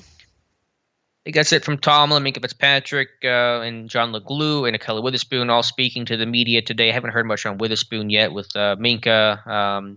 Just talked about how they play Lamar better than probably any other team does, and it's partially probably because of the familiarity of playing Lamar. And so you've gone against him. Actually, you've only gone against him 3 times now, but you kind of have that feel for him a bit more than maybe other teams do, where it's more of a one-off, once a season, once every other season kind of a deal. And so, Pittsburgh certainly has had plenty of success against Lamar Jackson. Absolutely. And John LeGlue had to intro his name, which kind of tells you where that's at, that he's a starting left guard. He's like, my name's John. It's LeGlue. That's just kind of funny. That's how they had to intro it. So when I was like, how do you say your name? So this guy's been with the team. I mean, I don't want to act like this guy's not been with the team since the summer. So I think some people don't recognize who these guys are. And, they're just – that's why – I'm going to get on my soapbox. All right, every year. Look. I hate the camp body. Because John LeGlue was, I'm sure someone thought just can't body. He was a third string guy, but he got a lot of play this summer because, as Tomlin mentioned, all the injuries at the offensive line with Dotson and obviously the tackles were hurt as well. So LeGlue got a lot of snaps this summer, and you never know what guys come back and help you, and LeGlue's one of those guys. Right. I mean, it's like me just not liking yards per carry stat. Just some things, and it's been proven time and time again. I mean, you just look around the NFL and especially now in a 17 game season and the attrition that happens, you are going to go deeper than your 53 man roster. You probably will be lucky if you don't have. If you don't use 70 guys on your 53-man roster at some point, just because of COVID and injuries, at the very least you'll be lucky, I guess, 60, 65. So that's why during the offseason, when you see these reserve futures guys get signed, and we immediately go into doing film. It's a nice filler gives us something to do during the offseason, but there's a reason behind it too. We want to know a little bit about them, and you especially because you're right there front and center at training camp, and these guys get reps at some point during practice, and not all of them, obviously. A lot of them get cut and you never hear from them again. But those guys that do stick around, especially the ones on the practice squad, odds are probably pretty good they're going to see a 53-man roster or a 55-man roster due to an elevation at some point. And we've seen that a lot so far. And look, I mean, who knew? Adams, and you look at even the outside linebackers that the Steelers have on their 53-man roster right now. Those guys weren't even around. Right, yeah, Tuska and Taco. I mean, those guys were not part of this team until the season began. Do you know how many offensive linemen have played for the Steelers on an offensive snap this season? I just pulled up the chart here. Oh, wow. I would say, let's see, 10, 12, 13? No, just 10, but 10 is still a lot. 10 guys, including LeGlue, have played at least one offensive snap along the O-line, and Chaz Green has been elevated. Okay, Chaz Green has not played a snap then. He's only played on special teams, right? Right, no offensive snaps, though he's probably close to doing that at some point. So, yeah, 10 guys, so double. I mean, you had a double your number of offensive linemen who played, Sunday snaps. And so that's why depth is important and why we care about guys 1 through 90. All right, Dave, anything else here? Or do you want to get to some reader emails and close out today's show? I'm very tired here as this week's going to be bonkers. Yeah, let's get into the email machine here. Let's see. Jesse Hernandez. Hey, Dave, checking in at halftime of the game. Boz just hit another 50-yarder, and several times you have said you don't see them keeping Boz past next year. Just want to know if you have changed your mind on that. Also, could you realistically see Kendrick Green succeeding at fullback with his athleticism out in space is intriguing? Look, I kind of put that out there tongue-in-cheek about Kendrick Green, but he would probably make a pretty good fullback if things didn't work out at center. Let's just hope that his career at center works out. But I mean, just his demeanor and his athletic ability and kind of his stature and all like that. It would be interesting to see him at fullback, but let's hope we don't have to get into that. As far as Boz goes, I mean, look, he's still under contract through next season, right? So let me look at that right now. I mean, do you go out of your way maybe to extend Boz this offseason, Alex? I wouldn't be mad at that. I wouldn't be mad at anything that keeps him in Pittsburgh as long as possible. I think he will be in there for the foreseeable future. Night kickers are fickle. You never know what could happen. Boz experienced that in that 2018 season. But, I expect him to be the Steelers kicker for quite some time. I mean, he's scheduled in 2022 to make $3.26 million. My thought on the matter would be just let him play that out. If you have to franchise tag him, I guess. Why not give him the extension, though? I mean, I suppose you could. I mean, I suppose you could. I mean, how much? What would be the reason to not do that? I guess just age. Yeah, but it's a kicker. I mean, they can play until they're well into their 30s. It is plausible. I mean, they should have the cap room to have some sort of flexibility in there if they wanted to give him. Because look, his old money would be $3.26 million at that point if you're going to do something during the offseason. So you'd have to make it worth his while. I would think you'd have to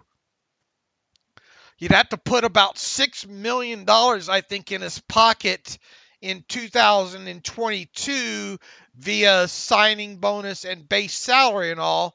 And then you probably have to make him the second highest paid kicker in the league, right? Which I'm doing this on the fly.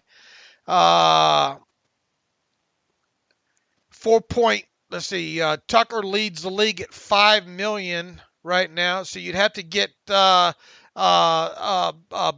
either right at that number or right below it. And Boswell is currently $4.2 million, so you'd have to give him a pretty significant raise on top of that because his average yearly value is $4.2 million. So in fact, you probably would have to at least jump him over Tucker at probably $5.5 million in new money average. And so, I mean, it could obviously be done. It's whether or not you want to do it or not, I guess. Yeah, and I think Pittsburgh would be more than happy to do so. It's not unthinkable to think that Boswell might get an extension. What are you doing with Deonte Johnson this offseason while we're on contract talk here? Now, he's going into the last year of his rookie deal. He would be going into his last year next year or during the offseason. Yeah. Yeah, I mean, right. Do you let him play it out and then franchise tag him? I think it partially depends on what he's looking for. If he's looking for that top dollar market value, then you may have to do that. If he's looking for something more reasonable where you feel like you can get him a little bit cheaper, and if he does, you may outplay that contract, then you may want to do that. So I think it really depends on what he's specifically asking for, how high he's shooting for right now.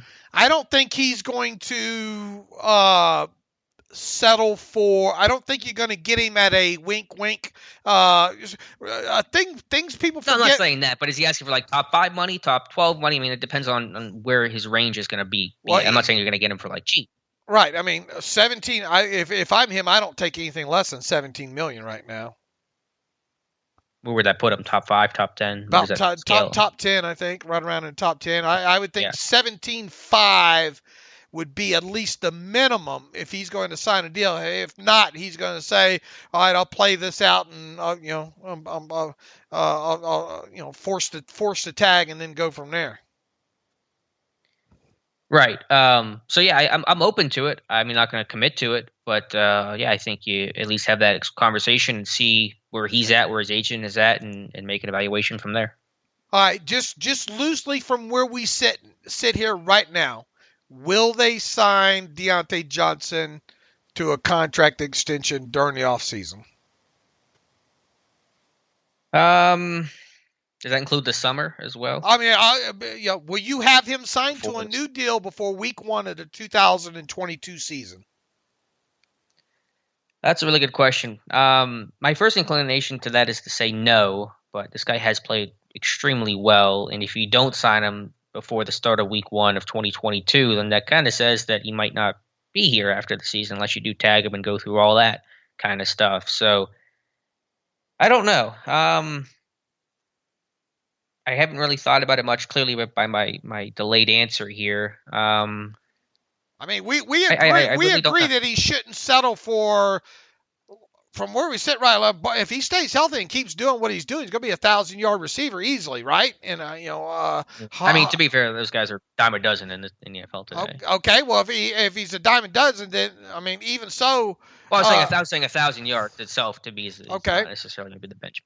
All right, but just his play and separation alone, I think he'd be foolish to accept less than $17.5 million. Would you agree? Yeah, I think so. I mean, or I haven't at least thought about the numbers as much, million? but I think that top 10 to top 12 range, just loosely, and that sounds like it's around 17 million is probably the lowest he should be taking. Okay. So the question is how much more than that? And My gut feeling tells me the Steelers won't do it. I think they should if they could, or if they willing to, if he's being reasonable with it. But who knows? He might want $20 million. Right. Is he worth $20 million? Yeah. So, and that's top four right now. Yeah, it's hard to justify top four. So like I said, I think it comes down to what he's looking for and what his range wants to be, because he's going to obviously be coming off a really strong season. And does he want to strike while that iron's hot, or does he want to feel like he's still in that top 10 to top 12 range? It could go either way, honestly. I really don't have a good feel for it right now and have not thought about it much, considering we're still in the middle of the season. All right, it took us 5 minutes to get through one email. I'm not doing too good here. Carlos Torres writes in, what do you guys believe on the chances TJ Watt breaks the record with 5 games left to play? After today's performance against Lamar, I have a feeling that the record will be broken before we see them again in Week 18. Look, I mean, that guy's, like we said earlier in the show, he's a monster. I mean, he can have 3 sacks in one game just like that. So I like the chances of him getting to 22 and a half and beyond. Yeah, nothing surprises me when it comes with TJ Watt. So I mean, yeah, there's certainly a very real chance for that to happen. It's a matter of him hopefully just staying healthy, and they'll play some pass heavy teams coming up here with the Chiefs coming up here in a couple of weeks. So yeah, I mean, will it happen? We'll see, but it's certainly possible. This one from Brett C. I probably shouldn't read this one. It says Dave is a genius. I probably won't like that one. Hey guys, Dave. Hey guys, Dave says he gets a lot of nasty emails when he says something the fans don't like. Well, here's the opposite. When Dave picked the Steelers to beat the Ravens, I looked at my fiance and said, I love it. He's a true fan, because I had the same feeling going into this game. And then he says, I'm not throwing shade at Alex. I completely understand why he picked the way he did. I merely wanted to email Dave and give him kudos for going out on a limb. You, sir, are a genius. Easy there, Brett. Easy. A genius is someone like Norman Einstein, as the great Joe Theismann once said there. But look, the analysis wasn't anything deeper than Mike Tomlin going to find a way to get these guys up for this game. And this team was one 2-point conversion, failed 2-point conversion away from, that's how they won this game. It wasn't brilliant or deep analysis on this time. Truth of the matter, if you forced me to put money to think on whether or not I thought the Steelers would actually win that game outright, I'm probably not going to do it. But that's his. I don't want to take too much credit here, because it's more of a I just got a gut feeling here kind of thing. And I followed this team long enough I said they fooled me into doing it against the Bengals. I let Mike Tomlin fool me again into doing it against the Ravens. So that's why I went that way. Appreciate the email there. Troy writes in, Dave and Alex, can't thank you both enough for great coverage throughout the years. Long-time listener, second-time emailer. With the Ben retirement rumors swirling, I can't help but argue with my buddy / fellow rivals that Ben is a top 10 greatest quarterback of all time. To me, it's no-brainer that he is. I'm interested in y'all's thoughts. Thanks for all you do. Go Steelers. I mean, I don't have the list in front of me. I mean, obviously, Peyton Manning's in there, Tom Brady's in there. I mean, Dan Marino's in there, Brett Favre's in there. Who else? Joe Montana. Johnny Unitas for the more older school crowd. I mean, yeah, I don't have the list of names here. He's probably on that cusp. He's probably in that Deonte Johnson money 10 to 12 range, I guess. But that's such a big question that I don't have a list that I've ever created of the top quarterbacks in NFL history. But right. I think Ben would probably be in that 10 to 12 to maybe 15 as the floor range, just thinking it off the top of my head. Right, and just rattling off names like that. I mean, he's obviously up there. I mean, I would easily say top 20. 15 to 10 range up in there. I mean, there's been a lot of great quarterbacks over the league. How would you define, if you had no way of showing film to your later to be born children, Alex. You are going to have those, right? Wow. It's a lot of steps involved. I'm just trying to get to Thursday's game. A lot of pressure I'm putting on you right now, right? A lot of big questions being asked in one email. Yeah.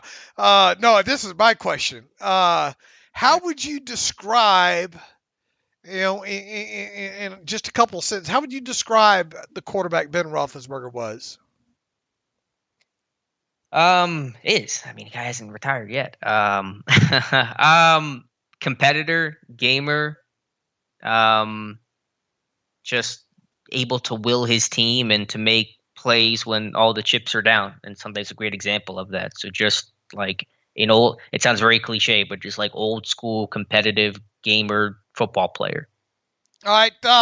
Can y'all elaborate on what Romo was saying? This is from Jeff Berg. Hey, y'all. We did it. Don't pinch me. Romo mentioned at least a couple times about the Steelers O-line run blocking by just running forward. Can we elaborate more on that? Have you seen that any more at any point this year? Yeah, I have seen more of just a forward push at times, but I think it's more kind of zone related, if anything. If not, why the long wait to try it? Seemed like we ran quite well, especially late against the top 5 run defense. If we can string a few wins together, maybe we have a distant chance. How would you respond to Romo's comments about just blocking forward?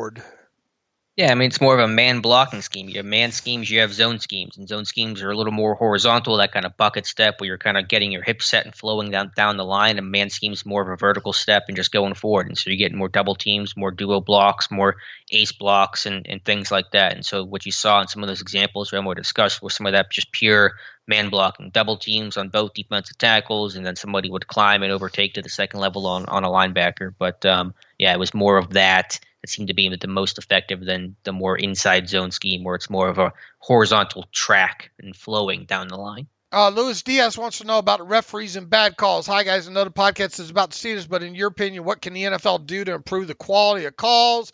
Seems every game, very bad calls. Most game bad calls both ways. In this case, most of the Ravens' way. The hit on the uncatchable ball to Deonte, incomplete to Ray. I really thought that there wasn't enough there to overrule the Ray one. That one a little bit surprised me. I guess I understand why it got called that way, but I kind of wonder if they had enough there to overrule it. Personal foul on Kendrick Green. Finally, do you think the offside at the 2-minute warning was intentional? Clock was more important in that case, and they surrendered the first and goal without wasting time. To the first question about the refs, I don't think the NFL really cares or wants to do much about it. Anything that talks about refs and not about some of the other issues the league has been having with the settlements and the Stan Kroenke stuff and things like that, I think they can just live with because people are still watching, so it doesn't really seem to hurt the bottom line too much. What was the second part of that question? I didn't catch what the reader was asking. Let's see. Do you think the offside 2-minute warning was intentional and all like that? Absolutely. Oh yeah, 100%. 100% it was, and that was so because if you don't go offsides there and Pittsburgh gets the first down, then you're going to burn more timeouts there on the new set of downs, and you're going to run out of timeouts, and Pittsburgh would drain clock. So that is Harbaugh's done that before. It's not brand new for him, I don't think. So yeah, the 100% intentional. Do you like that loophole in there or no? Yeah, I'm okay with it. The question I know Ben was asked, I don't know the answer to this. Can you decline that? Can you decline the offsides there? I do not know what the rule book says on that. Can you decline an offsides penalty? I suppose that you could. Yeah. I'm not sure what would prevent I would think from saying no declining penalties. I don't know specifically, but I would think that you'd have the ability to decline it, right? I would think so. I guess the only issue would be then Baltimore would just repeatedly keep going offsides. I don't know if you just kind of get stuck in this wormhole. I don't know how it works, but I know Ben didn't have an answer, and I don't have an answer either. Try to look into that by Wednesday there. Let's see here. Chris Lookhart writes in, Watt isn't human. Good morning, fellas. Just want to hear you guys talk about TJ Watt and the possibility of him breaking a single season sack record. In case you haven't mentioned it during the show, even if the season is a loss at some point, still have skin in the game by cheering for him for that purpose. Look, once again, we've talked about him. That guy's a monster right now. If he stays healthy and plays in these next 5 games, at least seven or eight sacks is at least very, very, very plausible, I would think, right? I mean, if we have a second here, I can kind of pull up his game log and see what is the fewest amount of sacks he's had in a 5-game span this season. I mean, over his first 5 weeks that he played in, that's actually he was healthy in all those games. He had 7 sacks in the first 5. The next 5, he's been in the 5 that he's played. So he's had 9 sacks. So over 5-game spans this season, I mean, 7 at a minimum, right? Yeah, I mean, I'm just kind of picking sections here. It's been like at least 7 over every 5-game stretch. So based on what he's done so far, we're just no predictor of future production. But the answer to that would be yes, he will get 7 sacks over the next 5 games and break Michael Strahan's record. Ooh, that would be something. They can't keep Defensive Player of the Year away from him then, I wouldn't think. Although strange, you wouldn't think. But let's see. I think the unofficial record is 24.5 by Al Baker. So if you want to care about the unofficial record, that's a number as well. Sim Football Critic, secondary changes. What's up, guys? Sure feels good to be celebrating a victory Monday again. Haven't had a chance to fully rewatch the game yet, but seems like Witherspoon had a pretty solid game. Of course, the most notable play was his PBU on the pass to Andrews down the seam. Question, did you think that Pierre would have been completely taken out? Or it says... did you think that Pierre would have been completely taken out of the defensive rotation, and has Witherspoon earned a bit more playing time for the last 5 games? I was a little bit surprised that Witherspoon. I didn't fully see it coming, but Mike Tomlin did give us a lot of indication that he was not happy, with what had happened.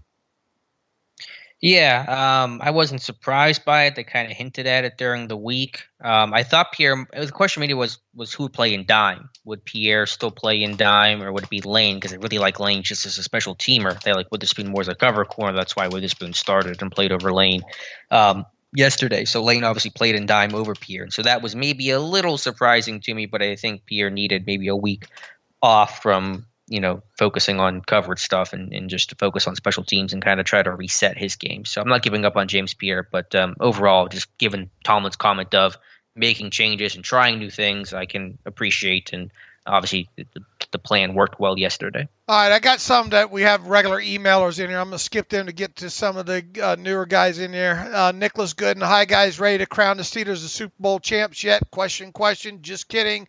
A win is a win, but this game definitely doesn't make me feel more comfortable about this team moving forward. It seems like the Steelers have somewhat of an opportunity to control their own fate. And by that, I mean, if they win the rest of the games, they should be in the playoffs. However, it seems the Steelers are always having to root for other games between other teams to go their way at the end of the season. I feel like this one will definitely be more of that. With that being said, are we going to see the return of the Steelers fan rooting guide? Yeah, absolutely. We'll get that going, especially after have time to concentrate on that with the Thursday game and then the full slate of games after that. So yeah, we'll get into the rooting guide on Sunday. Nick, he says thoughts for the games this week. I think we want the Patriots to win tonight for sure. What about the Browns Ravens on Sunday? I'm leaning towards being a Browns fan in this one. Thanks, Nick. Nick, give us time to look at that. But I'm sure that's something maybe Alex and I will maybe address on the Wednesday or Friday show heading on into what week are we? 14 of the NFL season, right? Yeah, and with this AFC, it's going to be really crazy, all the scenarios that may be playing out here the rest of the way. So it's going to be a lot of layers to it. But listen, I mean, yesterday was not perfect, but it was a win when they were counted out, and I certainly was pessimistic about their chances of winning. So I don't care if you win Steelers-Ravens by 1 point or by 40. It's usually by 1 point or a real close game, and so you get the win. That's all that matters to me. All right, Chandler Stroud writes in, morning, guys. It seems as if Boswell potentially played worse than maybe we initially thought or registered between the missed PAT and the kickoff out of bounds. Both had the potential to be devastating. One of your takes on both those plays? I think we already hit on that. And Alex seemingly mentioned on Twitter, but we were much better passing the football yesterday, and it seems the early narrative is that Ben was calling the shots against. I've got to say I'm on that train, he says. The production when Ben is running the show is much more so than when Canada is calling plays. Again, that is just early speculation, but I want to get your takes on the passing game and more throws down the field and what seemed to be on the TV tape, and they were using the middle of the field slightly more. Thanks, fellas. Happy Victory Monday, and here's to hopefully a Victory Friday. Look, it's going to be whatever people want to fit their narrative right now, as far as the play calling. Right, but Tomlin... Ben did say that he had Canada in his ear on some of that no huddle. Ben obviously gave credit to Canada after the game for a couple of those play calls. I think a couple of those specific, the both touchdown play calls there. But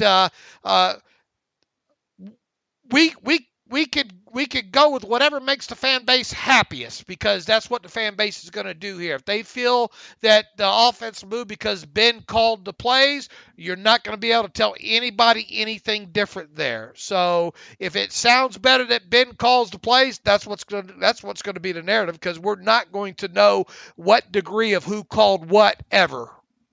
Yeah, Tomlin did seem to tamp down on the number of no-huddle plays yesterday, so they didn't do it a whole lot. Sometimes it's just changing some pace and tempo, and you're right, Canada can be in Ben's ear, and they don't have to huddle for Canada to communicate with Ben and change pace and things like that. But overall, not getting too into the weeds on that stuff, I thought Canada called a good game in the second half, and some of the route designs for those touchdowns, both of those to Deonte, were, I thought, excellent play calls and designs by Matt Canada.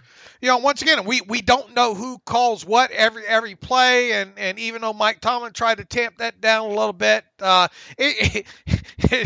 people aren't going to care what Alex might think. It's whatever gets the offensive coordinator fired is what listeners and most fans want. So I don't know who called what, but I will tell you that Ben, I thought it was good for Ben, to get the old fist pump up to Matt Canada on especially I think that scissor switch route for a touchdown, and then obviously the other touchdown to Deonte Johnson as well. So that was a good play call there. Yeah. Did he make a motion to Canada? Because I know he was asked about that. I must have missed it or something. Did he motion up to Canada in the press box or something? Yeah, he gave a fist bump. He looked to his family first, and then gave a fist bump up to virtual fist bump up to Canada. Okay, I missed that. So yeah, like I said, I thought Canada had some really good. Those designs, those routes are all Canada. Those are design plays, they're scheme plays, and even if there were no huddle theoretically, and they weren't, that's still what you practice and rep, and it's a part of your playbook. So I thought Canada really called that well. Right. Look, every game is the next game, and I think Tomlin's done a good job about that. And does this mean anything for Canada past this year? Absolutely not right now. We got to play out this string right now. It means nothing for Thursday. If they stink it up Thursday, then the pitchforks will be back out. Sure. That's just kind of how it goes. Sure. But whatever narrative floats your boat. If you think Ben called those plays and they did great, go with that. Ben writes in, and his son Jaden. Hi, Steelers Depot team. Thanks so much for reading these emails at the end of your show. He says, my son got such a kick out of it that you read my earlier email to you about how it's a family tradition in our house for us to read the winners and losers and stats of the weird together right after each game. We need to get Alex Kozora some headshots for him to autograph and send out. You do not. It wouldn't be worth the paper they'd be printed on. I promise you that. Some black and white glossies. We have a question for you about whether the Steelers should have declined a penalty late in the game Sunday. I know it all worked out in the end, so this is really a moot point. But thought it might still be worth asking. As you recall, we were at the 13-yard line, down by 1, coming out of the 2-minute warning. The Ravens had 1 timeout left, and it was a 2nd and 2. Of course, we were hoping for a touchdown, but even a field goal after running a bunch of clock out would have been great. With a 2nd down and 2, I really liked our chances to run the clock out, especially with Naj running strong. We would have had 2 chances to gain 3 yards in the first if we are successful, and I like Harris' success rate there. The Ravens have to burn their last timeout, and then we have 3 fresh downs to get the touchdown. And even if we don't succeed, we run the clock close to 20 seconds and an easy chip for the Wiz. I think Harbaugh got crafty and sent the corner blitz with the instruction to time or even outright jump the count to be super aggressive there. I think he was hoping to desperately wanted a ball back with time there, and he was hoping for the offsides call there because it took away the Steelers' opportunity to run more clock. Our question to you is, should Tomlin have declined the penalty? Well, there you go. We're kind of ending on something we just talked about. I don't know of a great way to answer that right now. I think you can make a good argument that Tomlin should have declined the penalty. He wasn't asked about that today, was he? No, he was not. I'm reading the NFL rule book. I don't know the year. I think it's 2013, so I doubt the rule has changed. But Section 1, Article 1, refusal of penalties. Unless expressly prohibited, the penalty for any foul may be declined by the offended team, and play proceeds as though no foul has been committed. I'm not seeing anything about an encroachment. So again, I think in theory you could decline it, but like I said, what prevents Harbaugh from just doing it over and over and over again? Because nothing would prevent him from doing that. Right, and yeah, true. I mean, it would be an interesting question for, I guess, Tomlin to address. What is there a benefit of not accepting it? I don't know how the clock would work in that situation. The clock would stop still, right? It wouldn't keep running once they reset the play on that penalty. So I'm just trying to think about how it would work. So I'm not 100% sure. I think he should have tried to decline it and see what Harbaugh would try to do after that. But I'm not a rules expert or analyst, so I can't talk about these things in absolutes or guarantees. Yeah, we'll try to we'll try to research it on later in the week. I like watching the tape sometimes, and obviously I like talking about the CBA, get into some deeper aspect of the rules. Like another thing I want to look at too is that, like I said, the strip on Lamar. Should time have ran off and all? That kind of thing there. But anyway, great questions from our listeners as usual. So, and that's the last one I have, and a perfect time to wrap this up here. So within that, we will get back after it on Wednesday. Have a guest to talk Vikings Steelers preview on this quick week. In the meantime, you can follow me on Twitter at Steelers Depot. Follow Alex on Twitter at Alex_Kozora. Follow the show at Terrible Podcast. Email the show, theterriblepodcast@gmail.com. If you like what we do and want to donate to the cause, go to SteelersDepot.com. Hit the donate button up right navigational bar. Also, if you like an ad-free version of the site, go to SteelersDepot.com and hit the ad-free button and follow the directions there. So until Wednesday, as always, thanks for listening to the Terrible Podcast with Dave and Alex.